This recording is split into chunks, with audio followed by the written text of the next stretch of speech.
নমস্কার, welcome to my channel আমার কিছু কথা। আমি অনিমেষ আপনাদের সঙ্গে। আজ 15ই আগস্ট 1947 সালের 15ই আগস্ট আমরা স্বাধীনতা পেয়েছি। এই দিনটিকে আমরা খুবই সম্মানের সহিত উদযাপন করে থাকি। আজকের এই দিনটির জন্য হাজার হাজার শহীদের রক্ত ঝরেছে।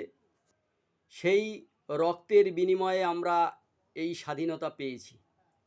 তাই আজকের এই দিনটিকে আমরা সম্মানের সহিত স্মরণ করব এবং সমস্ত ভারতবাসীর উদ্দেশ্যে একটাই কথা বলবো যে আপনারা এই দিনটিকে সসম্মানে পালন করুন এবং সুস্থভাবে সুন্দরভাবে এই দিনটিকে উদযাপন করুন।